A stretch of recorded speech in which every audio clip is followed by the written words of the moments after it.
I've had like a long love affair with India, and it all started with just a curry, man. It just started with a horrible butter chicken from a can. Overseas, we get butter chicken in a can. We put it on the stove in a saucer and we just heat it up. That's butter chicken. It's the worst tasting butter chicken you can ever imagine. But when I tried it, it blew my brain. That was the gateway drug. Get into India and start getting really interested in India. Its culture, its languages, its movies, and its people. I'm one track minded. When I like something, I just go for it until the end. In my life, music was my first passion, and I just stuck with it forever, and I even got a job in the music industry. That's how far I take these passions, right? I just take them to the end. The music industry started to die, so I said, let's change to IT. I got made redundant from the IT industry, and then I decided, chalo, it's time to follow that third passion for India. Yeah, now I'm on YouTube, nearly 3 million subscribers and over 1 billion views. Kane Williamson is batting, Bumrah is bowling. Who do you support?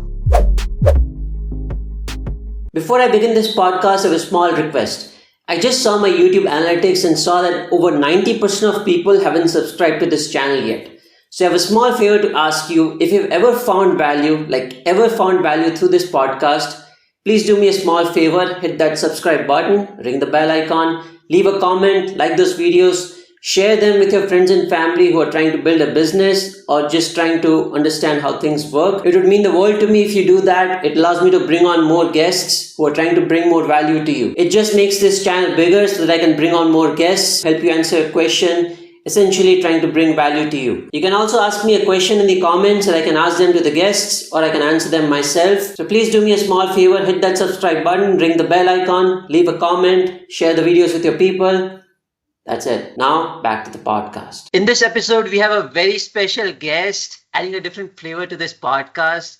You might have seen him tasting different Indian dishes from every part of the country. The OG travel blogger, Karl Rock. Karl, thanks for coming on to the show. It's been amazing to have you as a guest. How are you doing? Namaste. Thank you so much, Akash. I'm really happy to be here and to be chatting with you. I checked out your channel and you seem like a really intelligent and a really sweet guy. So I thought, chalo, let's chat with Akash. So yeah, happy to be here, bro.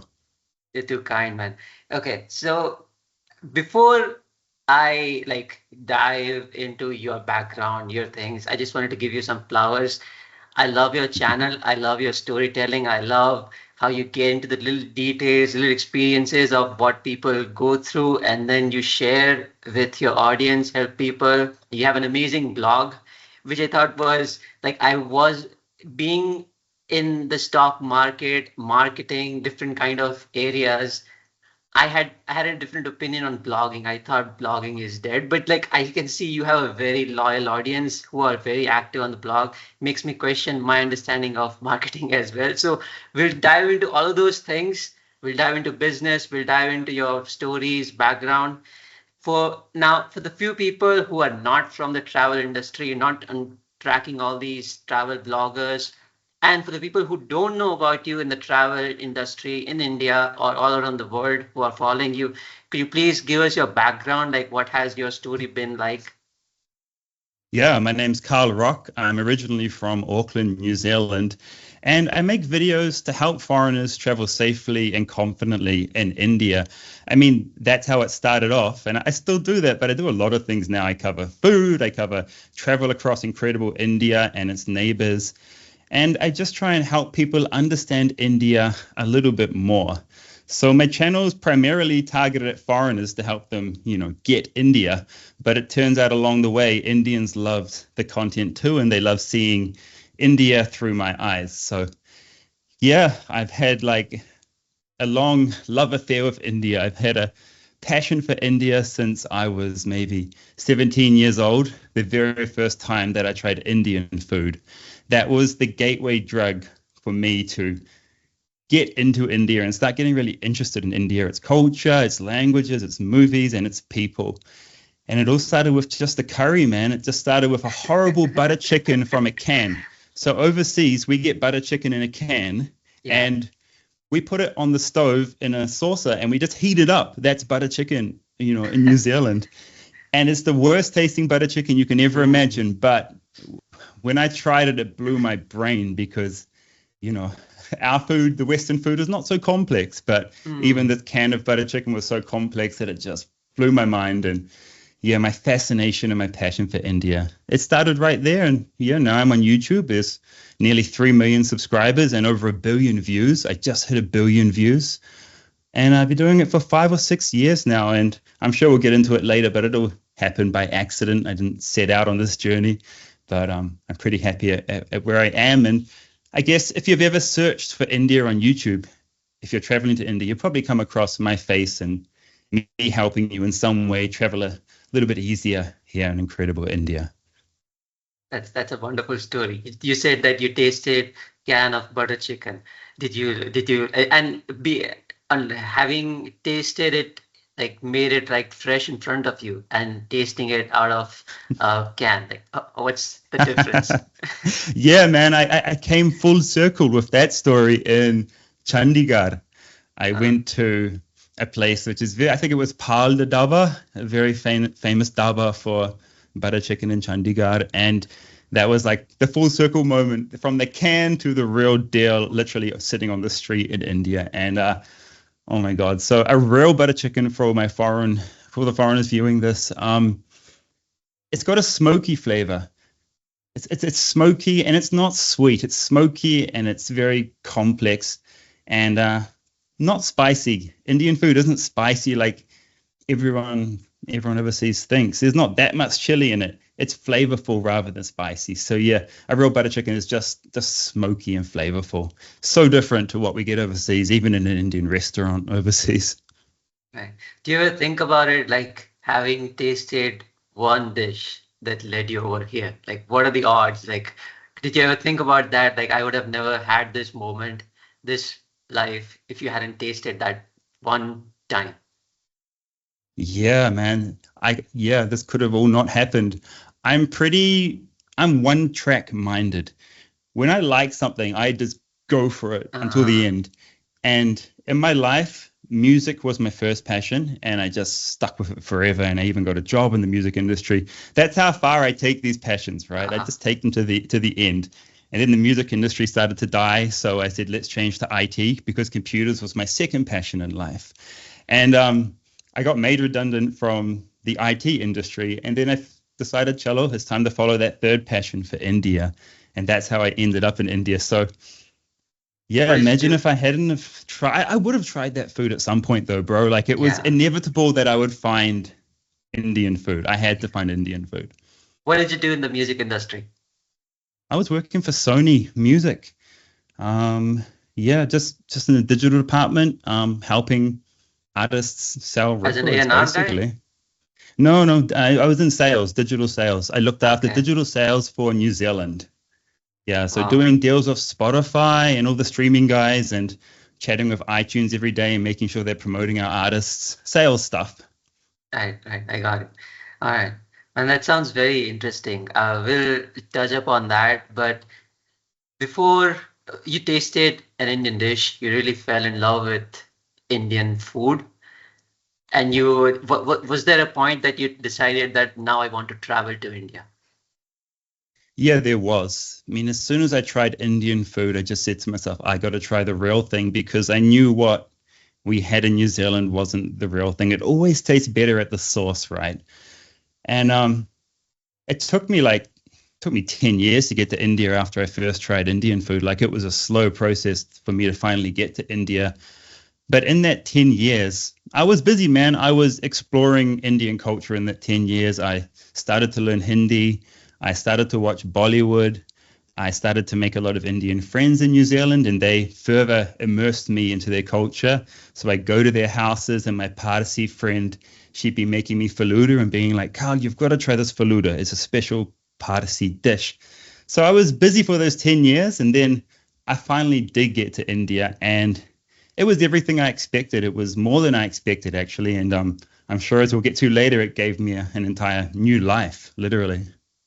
Right. So you started watching Bollywood. Like I have friends who are not Indians. Like, do you know what they said when I first asked them, like, if they watch any Bollywood movies? They said, like, it's fun. It's really interesting. We get to learn about different cultures. But there's one thing that he said that he didn't understand. He said that normal people living their lives, a guy and a girl fall in love, but then out of nowhere, they start dancing on the streets. And then normal people have an entourage. So what's that all about? So did you ever experience that? No, I just took it for what it was, and I'm like, okay, there's going to be a song. But see, the song relates to the story. It's not a random song. The song is maybe about the emotions the two people are feeling. So the music adds to the story, actually. But you probably shouldn't start foreigners off by watching something maybe, I don't know, too old school. There's certain movies which will help foreigners appreciate Bollywood more.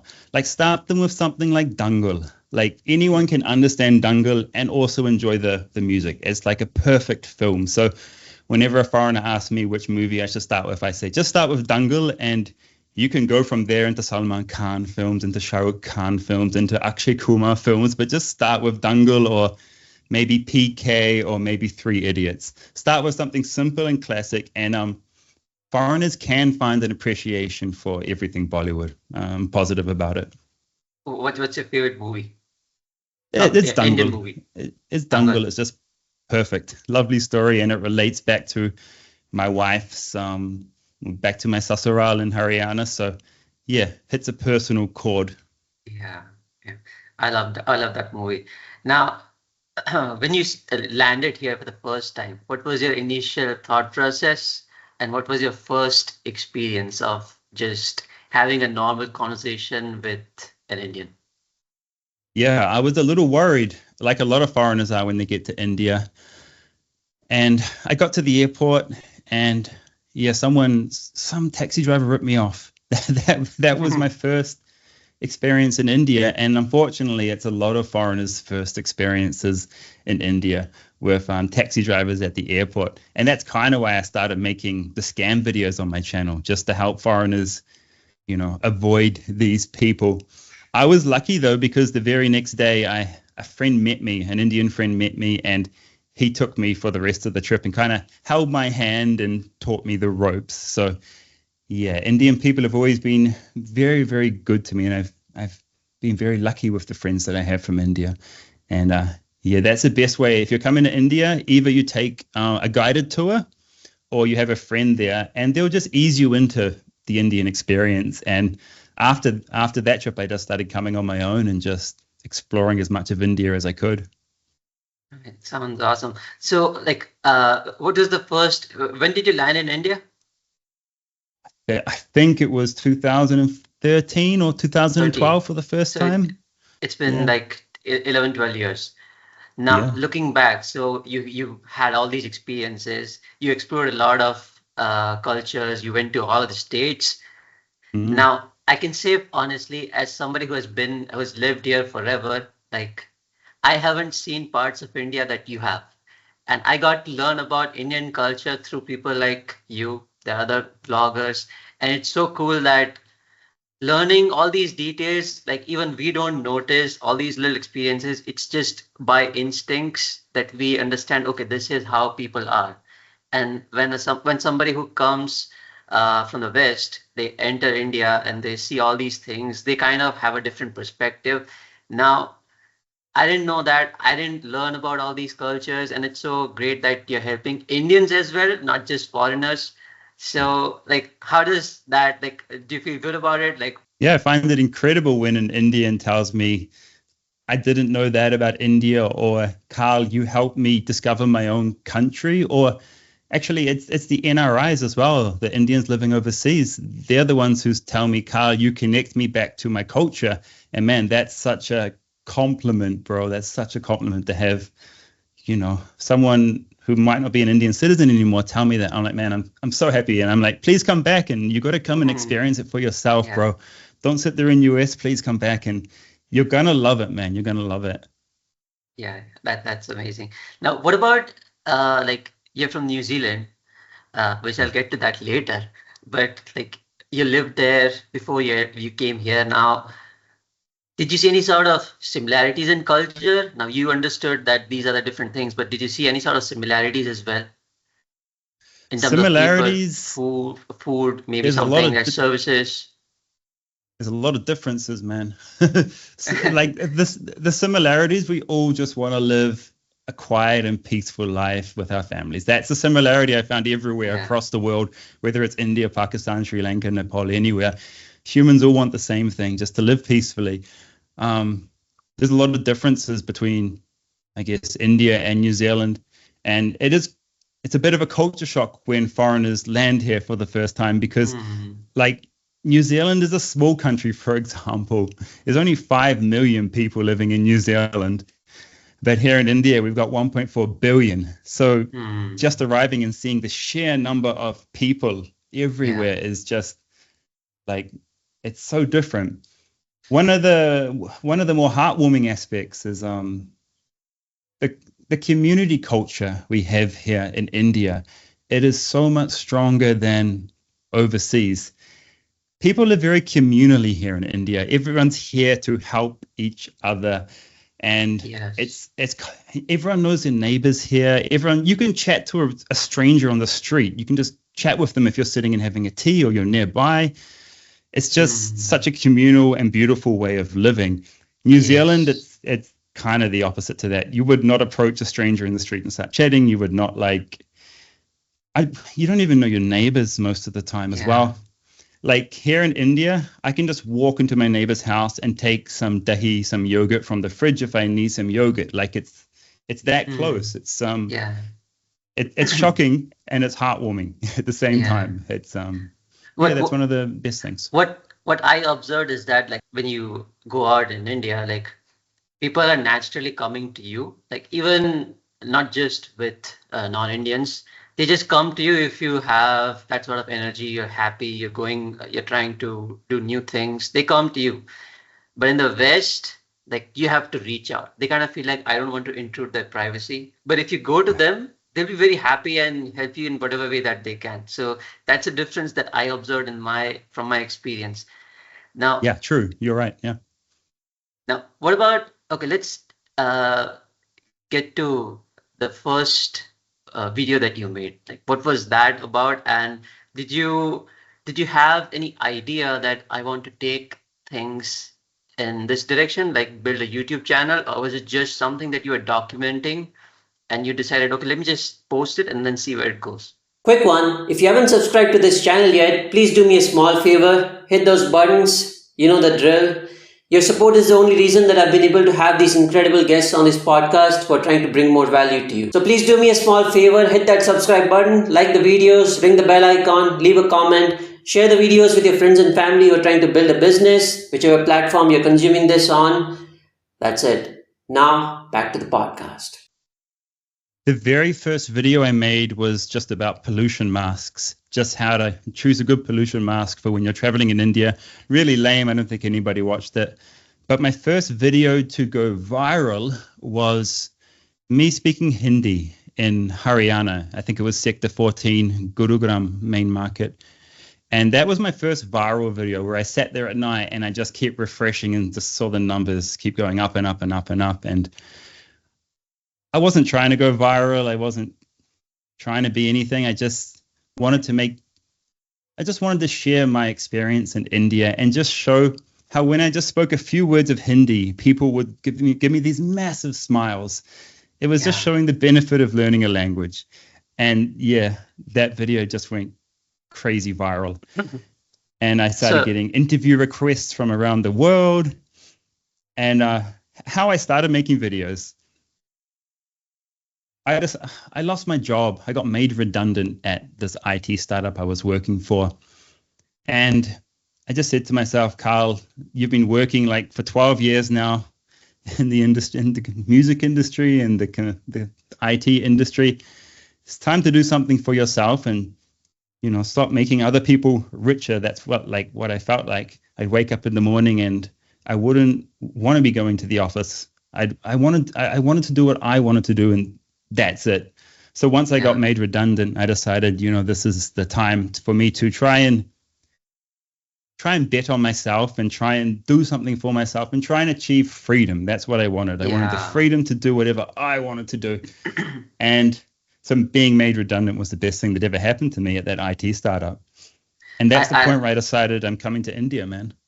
Yeah, that's amazing. Like, that's my North Star as well. Like, do what you love and have your North Star as freedom.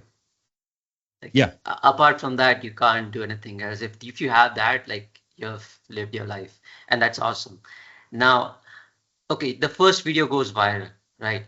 Yeah. What Yeah. happens next? Did you decide that, okay, now this is something where things that there's magic here, I could explore something here? Yeah, and just before I came on that fateful trip to India for 6 months, I brought a GoPro.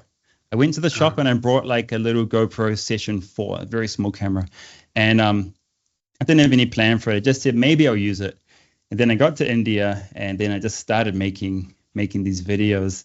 And once that first video went viral, that's the point where I thought, okay, maybe this can be a career. Maybe this can be something that I keep going with. It wasn't until the viral point where I thought maybe this can work. And I just didn't stop from there. There's been a video basically every week on my channel for 6 years. I don't think I've ever missed a week. If I missed a week, there was at least a short or a reel that went up. You know what I mean? It's all about consistency. Yeah, when that video went viral, it kind of changed everything. And it's when I realized, hey, I'm doing something cool, and let's see where this takes me. I didn't intend for any of this to happen. I brought the GoPro not thinking about being a YouTuber. In fact, I didn't even use YouTube. I wasn't watching YouTube. I wasn't in touch with social media. It all happened just because I wanted to help people travel safely in India. Yeah. So you had By a mistake, mission in man. mind. Yeah. So you had a mission No, there in was no mind. mission. No, Yeah, no, there like was a mission. There was a helping mission, people. but I didn't expect anything. Yeah. Yeah. So you had an idea in mind. You want to help people travel safely to India. So let's say that's your main mission that was driving you. Now, there would be people out there who want to become like you, become travel vloggers, but they kind of have lived a different life. They don't know that, like, now there's too much if you go on the internet, search for how to become a travel blogger, somebody says you need to have this, you need to have this, you need to have all these gears, you need to learn about storytelling, filmmaking, so editing. Like, there's a lot of things that people have watched that may be false. Coming from you, having lived that life, did you have any sort of, I don't know, video editing experience, filmmaking experience, or you just learn it on the fly? Yeah, I had studied film, television, and media studies at university alongside IT. So I did have a video editing background, but I'd never used it. I never used it until I got to India. So I did have those skills, but in saying that, my wife is not a video editor, and she's learned video editing in a couple of weeks, and now she's got hundreds of millions of views. So yeah, you can do it. You could, like, the video editing, just keep it basic. When it comes to a travel vlog, you're just sharing your experience. That's the core of what you're doing. You don't need to do anything fancy, and I never have done anything fancy in my edits. 1 or 2 times I tried extra hard, but most of the time it's just sharing an experience with people. Yeah, that's best. Like, I've watched a lot of your videos. They're so simple. The storytelling is on point. Like, there's one idea, there's one hook, that's it. And then you extend that entire thing, whether it's 5 minutes or 20 minutes. And I think I'm going to tell you something that I've observed. Like, usually what I do, like, before the podcast starts, is I read a lot of things of the guest on the internet. I consume their content. Now, yesterday I consumed a lot of your videos. I watched a lot of things. And there's something that I observed that I want to tell you. There are 2 bloggers that I really admire. Like, the first one is Casey Neistat, and the second one is you. And the only thing is because of your storytelling. Now, Casey Neistat has a similar kind of storytelling. He sticks to one idea. He tells the entire story around it. And you have the same approach. And I don't know, did you learn about storytelling, or was it did you develop that skill along the way? What was that like? See, I always had that idea to just help people. And so I just kept it simple. The idea for the video was the most important thing, and I was going to stick to one idea per video. And the other thing, that idea for the video, it should be evergreen. It should be something which will help people in the coming years. I'm not making vlogs to be consumed today only. It's not a daily vlog. I'm taking an idea and I'm saying, how can this idea help people, and how can it help people in the future as well? I want this video to be useful for years to come. And so now I've got this catalog of kind of evergreen videos that help people. Yeah. If you can leave people with some value like that, they'll keep coming back and they'll keep watching. And you have to enrich people's lives with your videos somehow. Yeah. I call myself a travel vlogger, but I don't think I fall into the travel vlogging category exactly, because it's mostly just people sharing their random travel experiences. But mine, I like to think that my videos have a greater purpose to help people travel better. Yeah, that's what I hope. Now it makes sense. Now it makes so much sense. I watched a lot of your videos, and then I can recall one of the videos you shared about Rajma Chawal in North India. Now it makes sense that anybody can watch that video. It doesn't have to be something that's hot, trending. Like I see a lot of producers say that, hey, this topic is hot. Something last year, Lakshadweep was hot, so people started making videos around that. So, bro, I never follow trends. You'll never ever see me follow a trend. The only time I followed it, I went to Lakshadweep in 2019 before the Prime Minister went, which I think was this year or last year. I can't remember. So I'd already been there, and I just re-released those videos on Facebook when I saw he was making it trend. That's the only time that I ever followed a trend, but I'd already done it. You know what I mean? Like, you want to be making the trends yourself. I've never followed trends, and I can't see myself holding my phone here and doing these TikTok trends and stuff. Yeah, don't follow trends. Don't follow trends unless you're like an Instagrammer or something. Yeah. What about your process? Do you have an ideation process? Do you write scripts, or is it just like you live in the moment, you document it? No, there's always a purpose behind each video. It always stems from an idea. I've got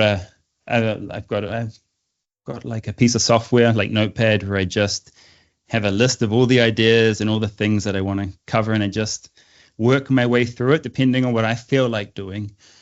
Like, the other thing is I make videos primarily for myself, like for fun. Yeah. Mm-hmm. First, I have to be interested in the video that I'm making before I even bother making it. And then I think if I enjoy watching the video, I think other people will enjoy watching the video. So yeah, my channel goes through these cycles, right? It's not like a normal channel where you choose your niche and you stick to that niche. My niche is India, and there's so many things in India to cover. So my channel covers scams, it covers food. Yes. You've got the traditional travel vlogs, then it covers wacky places in India. And then it also teaches people about India, like that Rajma Chawal reel was just to tell foreigners, hey guys, this is Rajma Chawal. Now you know what it is, go and try it. So I never stuck to one niche of just covering scams or just covering food. My channel is very varied. So in this one channel, I have so many different audiences because some people only want the scam content. To be honest, most people only want the scam content. That's what I do the best and what I'm known for. But man, I can't live my life only covering the negative sides of things. So I've always tried to keep the channel balanced and cover a wide variety of things that I'm interested in because, it's called YouTube. Yeah. It's got to be interesting for you as a creator as well. Yeah, that reinforces my belief as well. I believe that you have to be yourself. First of all, you have to be authentic, and then you have to cover different things that interest you, like make videos for self, and then see where things go. And you said it right, like people want to say that you should stick to one thing. They come, people go watch on YouTube, they watch an expert saying that this is how you build an authority, you build something in a specific niche. You have to stick to one thing, build different content ideas. So I don't agree with that completely. I think that you should be yourself, and because if you burn out, you won't be able to make videos. So yeah. So, okay. If I think that advice is correct. If you want to maximize your views and maximize your revenue, you do that model of just sticking to your very specific niche. Because my channel is so varied, the views are like up and down all the time. Yes. Like only a small number of people like the food stuff, but then I release a scam video and that goes viral, and then. You know what I mean? So my channel is always up and down now. Yeah. But I mean, overall, there's 1 billion views. So and I'm happy. And as long as you know that about the channel, like you're going to have up and down views. I've never worried about the analytics, actually. Yeah, You can't. that's like, even I don't worry about it, but like I have a very small channel, first of all, so that I have to like look at which topics people like so that I can build from there. But like when you go to that level, I can understand that you just want to be yourself. You don't want to cover topics that make sense for you first. Now, okay, so you hit, like, your channel doesn't like you make videos for yourself first of all, and then you don't care about if something goes up, something goes down in terms of views, right? Yeah. Talk to me about something like one of your videos, like you were approached by cops in COVID, right? And that Yeah. went viral.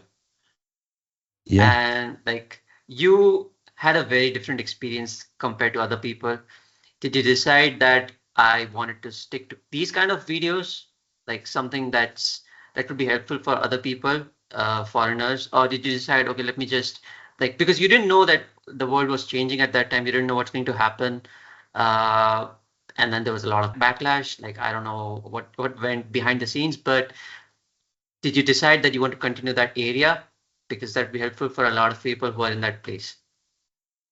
Yeah. So the COVID video I think you're talking about was when, what exactly happened? I always forget the hard stuff. I forgive and forget really quickly. I think, what was it? Yeah, I was trying to get back to Delhi during COVID, and I had to go to a local hospital in Missouri and get a health certificate saying Karl is safe and healthy to travel back to his family in Delhi, because at that time of my life, I'd gone up to the Landor Hindi school to try and really improve my Hindi. I said, I'm taking 6 months off my life and I'm going to go and study Hindi full time. And the day after I arrived to study Hindi, COVID lockdown happened the very next day. And I'm like, oh man. And so it was quite hard making content during that time because we're all locked up. So I always carry my GoPro everywhere, and that's what you should do as a vlogger. Always have your GoPro in your pocket, even when you think nothing's going to happen, because everything always happens. And I went to this hospital to get kind of like a travel pass to go back to Delhi. And one of the doctors there freaked out because I was a foreigner and because I'd been to Dubai in like the last 1 year or something, like totally random and totally not right. And he freaked out and said, this guy might have COVID. And he called the national COVID hotline and they said, you got to test him. And that would have been all fine. But it just got worse. It kept getting progressively worse that day. So they wouldn't let me go into the hospital to do the COVID test in private. And they were forcing me to get this test. I did not have to legally do it. They kept me outside in the parking lot, and a crowd started to gather. Why is this foreigner guy sitting in the middle of the parking lot? And that was just so wrong. And then anyway, I went to my motorcycle to get some paperwork or something, and I saw the police had come. And I'm like, what are you guys doing here? And they're like, oh, I got to make sure you don't leave. It was something like that. And then I go back to the outside part and sit down to get this test. And then the media shows up. The police had called the media to take photos. I'm like, oh my God, this is just going from crazy to crazy. But lucky I had my camera and I could film the entire crazy experience. And then I just started like trolling the media guy because I was so angry at this whole situation. I should have just been inside the hospital having a COVID test and going back to Delhi, but it just spiraled out of control. So always keep your camera handy on you, because you never know what experience is gonna unfold. And that was one of my most extreme experiences in India. I went back the next day to get my health certificate and declare me to go to Delhi, and the guy apologized. It wasn't the guy who called the authorities on me. It was one of the other doctors. He said, man, I'm so sorry. We saw the video and we're so sorry for what happened. But I mean, shouldn't have happened in the first place. So yeah, keep your GoPro in your pocket, man. Man, like when I watched that video for the first time, like I was so engrossed, like I was so immersed in the video that I was like, okay, what's going to happen now? What's going to happen now? Like, and then you kind of understand, okay, this is real life. It's not just a movie. So Yeah. I watched that objectively now, and it makes so much sense. Like this is like real deal. You don't have to go through all these experiences. Uh, and you can't, if you have a GoPro only, then you'll be able to document these things. So this is great. Yeah, carry your camera with you or just film on your phone as well because, the camera doesn't matter. All that matters is what's happening because sometimes Yeah, life is just incredible. yeah. Yeah. What about cuisines? Like, what's your favorite Indian cuisine? Everything, man. Everything. Because that's the hardest question because every state has some incredible food in it. You know what I mean? Whether it's Mumbai, like Maharashtra. I can't even tell you the incredible Maharashtrian dish names that I've had, but you can go beyond vada pav and there's a whole like local cuisine that the people outside of Mumbai eat, and it's just mind blowing. So every state has something incredible. What was the last amazing thing that I got addicted to was Kalari kulcha in Jammu. Yes, I saw the video. Why hadn't I tried that? Why isn't this dish all over India? Because it's literally a smashed cheeseburger and it's addictive. It's so addictive. And I think all of India and all of the world would love this dish. It's just, how can you beat a cheeseburger, man? You might want to take that dish in New Zealand. You might want to make a lot of money from that. Yeah, I mean, it's a special type of cheese which they make up in the mountains there, and it's just, oh man, it's just perfect. So yeah, every state has something incredible, and it's my job to kind of If you had to pick, find these things and share them. if you had to pick, let's say top three, what would it be? I can give you three random incredible things that kind of blew me away. Satvik food in Maharashtra. They have their own like Satvik restaurants, and the food is cooked according to what's good for your gut, according to these rules. And oh my God, you don't feel sleepy after you eat Satvik food. It's just, you don't feel, there's a word tamsik. It's not tamsik. It's not heavy. It's very light food. And I couldn't believe that. I couldn't believe it. This food is not making me feel sleepy after lunch. I love it. And every week while I was living in Navi Mumbai, I keep going back to that Satvik restaurant and eating there. That's something we don't have outside of India. I've never seen the Satvik concept outside of India. Another one would be Kalari kulcha, of course, from Jammu. There's just a smashed cheeseburger. I started eating that every day as well. If I love something, I just eat it until I'm sick of it. And the third one, oh man, it has to be chole bhature in Delhi, probably. It's like our family favorite dish here. And we've got a guy nearby, Gopalji Chole Bhature Wala. He makes the best chole I've ever had in my entire existence, and my wife's been eating there for like 20 years. So yeah, he's that good, and he sells that every day by like 1 or 2 p.m. Yeah, Gopalji. It's in Rohini. I love Delhi street food. Like if you go to this place in Chandni Chowk, right? There's a Punjabi guy who makes kachori at Chandni Chowk metro station. It's delicious. So if you go there, like you should try it out. I don't know if you have had it, but I'm sure you have tasted a lot of different things. But I go for a phase where I like eat kachori for a whole week, like kachori and aloo sabzi. I just love that mixture. I love everything Indian, man. It's such a hard thing. Like, is there anything I didn't like? I mean, I don't like sant papri. I hate that. Yeah, Haldiram son papri. Okay. I hate that, man. Tastes like cardboard. Sorry. What about desserts? Any specific desserts that you like? Yeah, there's one from West Bengal. What is it? Misty Doi. It's like a sweet caramelized yogurt. Yeah. But even just simple things like lassi. If you don't say gulab jamun, you might disappoint a lot of people here. Gulab jamun is very controversial because the Bengalis claim it and the people from Odisha claim it. So wait, gulab jamun? No, I'm thinking of. Rasgulla. Oh no, rasgulla. I'm thinking of. I love rasgulla as well, and I tried both of them. Across Odisha and West Bengal. Gulab jamun's good. It's just I'm bored of it. That's all. It's at every wedding. It's everywhere. It's like I love Imarti. Have you had Imarti? Yes. But you didn't realize you've disappointed a lot of people now. Why? No, everyone's bored of gulab jamun, man. Everyone's bored of gulab jamun, man. Is it your favorite? I love gulab jamun, yes. Now, okay. Talk to me about a story where somebody recognized you from your videos, your first experience. How was that like? Quick one, if you haven't subscribed to this channel yet, please do me a small favor, hit those buttons, you know the drill. Your support is the only reason that I've been able to have these incredible guests on this podcast who are trying to bring more value to you. So please do me a small favor, hit that subscribe button, like the videos, ring the bell icon, leave a comment, share the videos with your friends and family who are trying to build a business, whichever platform you're consuming this on. That's it. Now, back to the podcast. Yeah, it happens every time I go on the street here in India, and lesser so overseas in Europe and New Zealand and America. One that stood out, the best one, the ones that stand out the most are when people come up to me and they ask if I'm PewDiePie.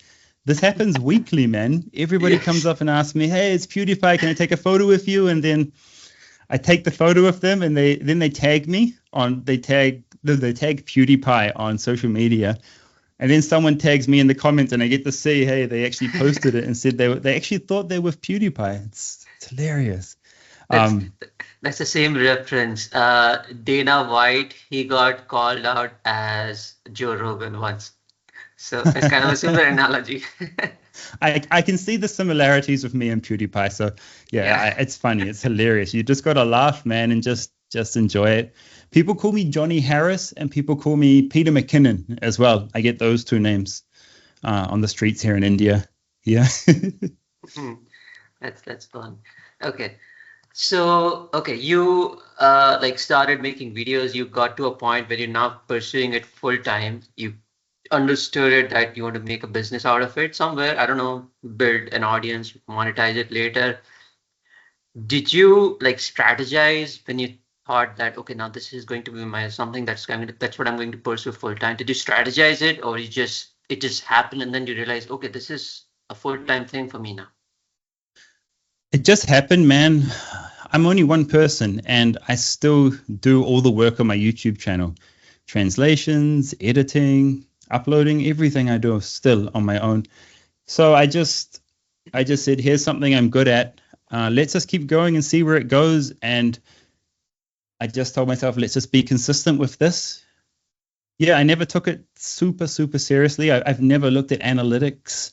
I just make videos that I think are interesting and that I think help people. That's been my successful formula, kind of like what you do on your channel. Your videos are all about helping people as well. And I think if you add value to people's lives, they'll react in a positive way to you, whether they click the like button, whether they subscribe, whether they leave a nice comment. Yeah. So, I never strategize. I don't think about the money. I don't think about anything. The only thing I'm thinking about are my video ideas and like what's the next series I'm going to work on. Yeah. That's so cool. There'll be people out there who have like, let's say 20, 30K subscribers, and they say that like, I need to hire people. And you have a lot of millions of subscribers. You're an individual still running their entire channel, which is amazing. Like you don't need people if you understand these details. I think like if you hire people as well, it takes the you out of your videos. It's called YouTube, no? If someone else is doing the editing, it doesn't have that touch that you have, and people recognize if I don't do the editing, they'll be like, oh, this is different. This is not Karl. So I think videos should be personal and they should be from you. But if you want to succeed to the highest realms, you be like Mr. Beast, right? You drill into the analytics, you hire a team, what else does he do? He does everything. You go like if you want to be that, you got to go hardcore and do all of that. But I'm an example of not doing any of that, and it's all worked out okay for me. Same, Casey Neistat says the same thing. He doesn't care about thumbnails. He doesn't care about analytics. He just shares stories. And that's why I said I see these two things. You're the two guys that I see. You guys have a lot of similarities, and you have built your brand around it. Now, okay, let's talk about your blog. Now, I mentioned earlier, like I did a lot of marketing projects. I do a lot of marketing projects now, and I recommend my clients that blogging's dead. Now I need to rethink that because I see a lot of people on your blog who are actively participating, asking questions. I read a lot of people, they found value through your scam guides. They found value by downloading the PDFs. the stuff that you write, the articles that you put out, and you would embed a lot of videos in those articles, which is amazing. I thought that trend was over, but I think it's still coming. Either it's coming back or it was already there. But did you decide that you want to build a standalone like website for yourself that is and you didn't want to depend on YouTube completely? The blog has always just been like supplemental. And by blog, yeah, I mean literally the written blog, right? That's what we're talking about. No one thinks about them anymore. Yeah. I just said to myself, okay, I'm in YouTube search. I should be in Google search as well, because the information I'm putting up as videos also translates into articles as well. So I just said whenever I had some exclusive information to share, I'll write that exclusive stuff into blog posts, because there's no point rehashing blog posts that other people have written. So like my best performing blog post is a Hindi swear words list, a list of maybe 100 Hindi swear words that people can use as a block list, that app developers can use as a block list. That's my number one blog post every single month. No one else had done it. And some of my other helpful blog posts that do really well, how to go to Pakistan for Indians, and how to cross the Kartarpur corridor and visit Kartarpur Sahib. I was one of the first people to cross on the opening day. Well, my wife was. Foreigners still can't use that corridor. And so I went home straight away, uploaded the YouTube video of the experience, helping people. Then I uploaded a blog post with every little bit of information and every frequently asked question you could think of. And that does really well too. So yeah, the blog is just to sit there with my name in Google search and just help people. And yeah, a lot of people find it. I think there's still a lot of people who, maybe older people who use Google search and read blogs. That's really cool. Like, yeah, that's true. A lot of people who were from those times who were actively who were actually reading blogs, they might still be using it now. And I think that makes a lot of sense, because there would be a lot of people in that age group who still read on the internet. And that makes sense. Like, those are people who still look for new things. And I mean, for certain things we use Google search still, right? Like for certain things that we're looking for, we use Google search still. Like it can be faster than watching a YouTube video. If you want to learn if you want to know what vaccinations you need before you come to India, you don't need to watch a video on that. You just go to a blog and copy and paste the list from that blog and go to your doctor. So there's certain things which blogs work really well for. Yeah, I think that's really working well. You should do that. Like I need to rethink that now, because blogging I think it's coming back. Now, okay, you started a blog, you started helping people in that space as well, and you started making videos.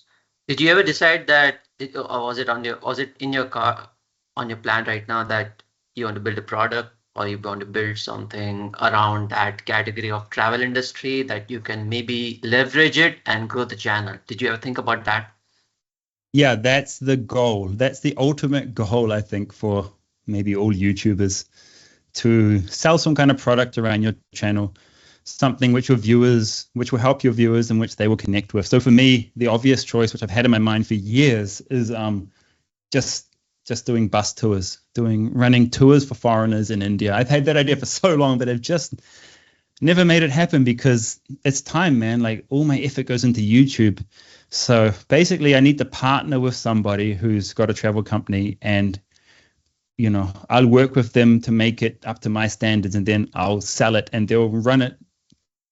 But it's really hard to find a suitable person like that. But yeah, I think that's the ultimate goal for all YouTubers, to sell a product of your own. That's how you're going to make money. You're not going to make a ton of money on YouTube views, but you will make money if you start a business. And that's my ultimate goal, to start a business. I just haven't done it, because that's my biggest flaw, actually. It's my biggest flaw. Yeah. And maybe you can build a business around helping people through scams, because I think that would be a lot more appreciated by people, I don't know, in that category, because people can lose a lot of money in that space. Yeah, you know what? It's I make the videos for free to help people, avoid scams because it's such an important thing. And I don't think there's a service you can really do for them besides like something like Truecaller. Once your money's gone, it's so hard to get it back, man. There's kind of no service that I could provide to get that money back.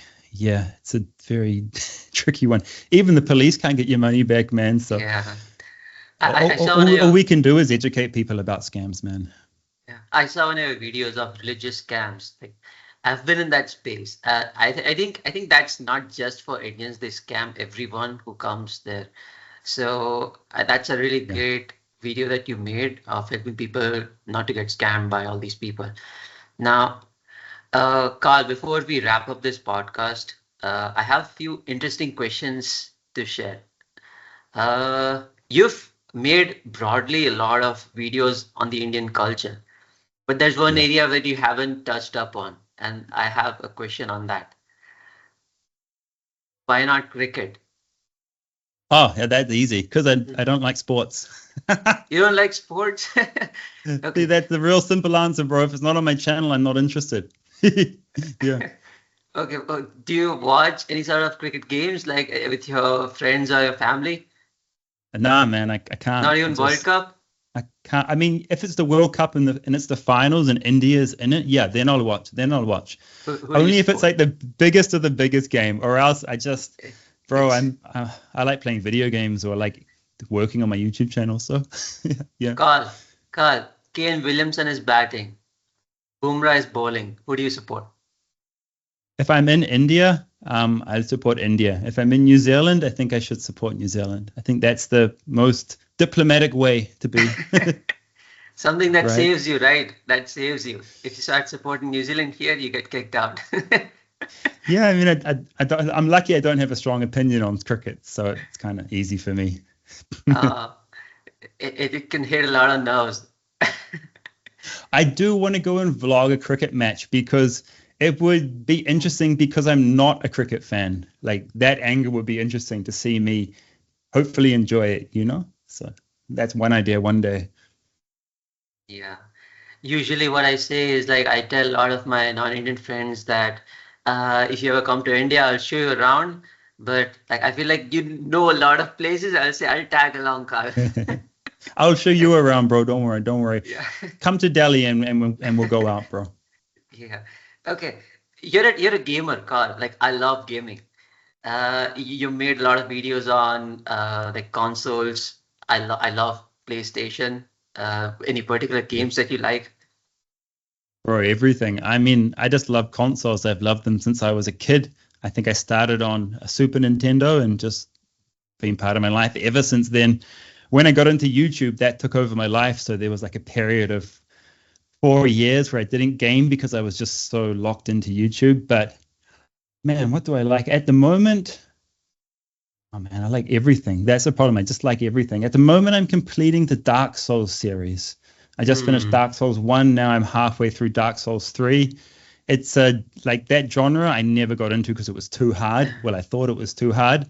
And all of a sudden it just clicked in my brain. And I really love the Dark Souls series now. So next I'll go on to Elden Ring probably and finish that. But I've always loved Halo on Xbox. Halo was like my all-time favorite game, probably. When it comes to PlayStation, The Last of Us, oh my God, that's like one of the best games ever made. Yes. And The Last of Us 2, oh my God. People hated The Last of Us 2, but that's one of the best games ever made in terms of storytelling. Oh my God. and Uncharted series. Yeah, Uncharted is amazing as well. That's what got me War. into PlayStation. Yeah, God of War is great too. Incredible. That's the only game I pre-ordered in the last year, God of War Ragnarok. I don't pre-order anymore, but that one I did. Yeah, I love God of War series. Karl, it was amazing having you as a guest here. I mean, I've learned a lot about travel. I've learned a lot about YouTube, and it makes so much sense that you should just stick to storytelling and adding value to people. I mean, obviously, I'll hit you up if I come to Delhi next time. You can show me around. Please. But any last few thoughts that you'd like to share with people who are following you, who want to learn from you? Any upcoming plans that you have that you'd like to announce?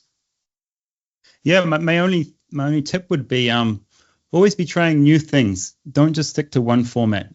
try and do other things. And when like a new format or technology comes along, jump on it. Like I would have never pictured myself making reels or shorts. I've always been a long format guy, but thank God someone told me, Karl, just try shorts, just try reels and see what happens. And so I jumped on board straight away, and it's been, one of the biggest growth areas for my channel and for me as a brand and as, a person online. Shorts might have brought me the most recognition inside India. When I said Jai Hind in Pakistan, that reel went crazy viral, and it's probably what most people recognize me for on the street here now, just for a reel. So yeah, always try new things and always adopt new technologies when they come along. At least try them, just try them at least and see if they work for you. That would be what I would say and what my biggest learnings have been. Any upcoming plans that you have that you'd like to share? Oh, there's a big plan, man. Right now, I'm editing my longest video ever. I'm calling it a documentary because I thought to myself, Karl, try something new. You've been doing these 5 to 20-minute videos. Let's try and hold people's attention for 2.5 hours. I probably can't do it, but I'm going to try. And I underestimated how much work a 2.5-hour documentary would be. So I'm just in the process of finalizing that edit. It's a crazy trip. I thought this idea should have some kind of challenge to it. It should be something pretty spectacular, or else it's not going to hold people's attention. So it's me traveling on my Royal Enfield from Delhi into Pakistan, and then trying to cross over into Pakistan-occupied Kashmir, or what Pakistanis call Gilgit-Baltistan. So it's like just a little controversial, a little crazy. But that's the next big thing on my channel. And yeah, it was the ride of a lifetime, literally. Just I think Indians are going to really enjoy it. I look forward to that. I'm excited. Like just the way you said it, like the entire build that you covered. It's nuts. Exciting. It's something Indians can't do as well. Literally, it's not possible. So that's another angle that makes it interesting for people. All right, cool. Thank you so much for having me, Akash. I really appreciate it. And let's meet soon. Let's meet soon. For sure.